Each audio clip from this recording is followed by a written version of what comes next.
Welcome to Plan 9 Crunch Read of the Week. And as I did previously with Bela Lugosi, Films of Bela Lugosi by Richard Bojarski, we are reading from this late author's works. Today we're going to read from the Films of Boris Karloff. Don't have a cool cover here, but Bojarski did an excellent job with both of these compendiums. He would collect reviews, he would collect notes. And if you were back in the late 70s and 80s, this was the kind of book you needed. You didn't have the internet, you didn't have such easy access at your fingers. So let's read about a couple of Lugosi's films. Karloff's films. Now I want to go to a 5-star final first. How many people know that Boris Karloff is in this pre-code film 5-star final? It's about a young woman who was played by Marion Marsh, who was a big star at the time. And she was about to get married, but her parents had a dark cloud in their lives. She was a society woman. And they didn't want the press to exploit that. And of course, Boris Karloff is wonderful in this film. Very small role, but he plays a really sleazy reporter. And he pretends to be a clergyman in this film. Karloff's name in this film is T. Vernon Isopod. What a great name. And he's an expelled divinity student. So he disguises himself as a clergyman and enters the Townsend home. Townsend is the name of the family. And gaining their confidence, he learns of the impending marriage and is permitted to take photos. And I don't want to give away this film. It comes on TCM a few times a year. Here was a review from the Motion Picture Herald. This stage success has been brought to the screen as a smashing drama with plenty of punch. The patrons pronounced it crackerjack entertainment. Film Daily chose this film as one of the 10 best in 1931. Here's from Variety. All the necessary ingredients for a box office picture are in this one, although they're treated in a radically different manner. Ona Munson, Boris Karloff, Robert Elliott carry their assignments perfectly. 5-star final has no weak spots. And let's see if that's about all he has from this movie. This is a pre-Frankenstein film. Let's go to Frankenstein.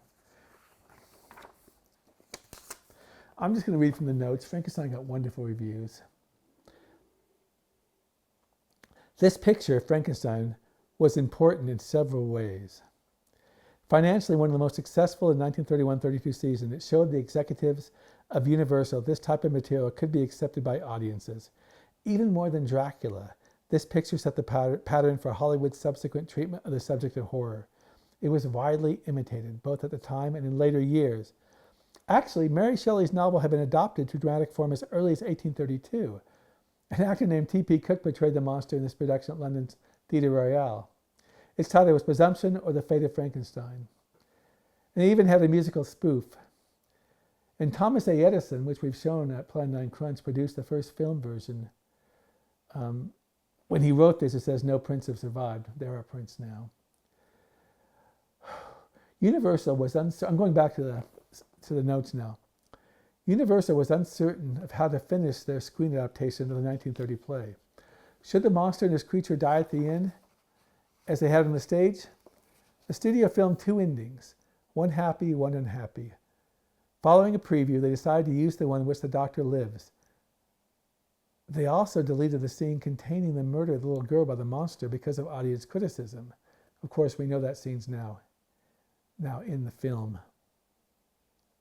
One more thing that's interesting is by 1938, Universal was in big financial trouble. I think the Lamleys had more or less lost control. And a theater owner in San Diego, I believe, just brainstormed how he can get more people. And he got Dracula and Frankenstein together. And it played to sellout crowds. In one city, a crowd of 4,000 broke into the theater in their eagerness to see the picture. It sold out in Salt Lake City also. And so it gave them the idea, of course, to make Son of Frankenstein.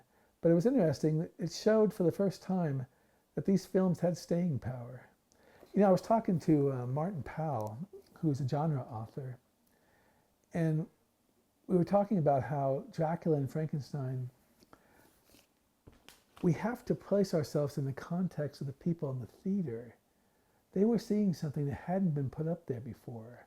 Particularly in Dracula, you'd never have really a character in early sound film that was actually supernatural. And these films traumatize people. Frankenstein in particular, the monster was very frightening. And Boris Karloff played to perfection this confused giant man-child. The way he moved, the grunts he made, the way he reacted. And so we hope you've enjoyed this Plan 9 Crunch read of the Films of Boris Karloff by Richard Bojarski. And my name is Doug Gibson. We're Plan 9 Crunch on YouTube. Give us a subscribe. You can like us on TikTok, like us on Facebook. We have Plan 9 Crunch podcast and blog. And we have a blog, plan9crunch.com, conventional blog. So thank you very much, and that's a wrap.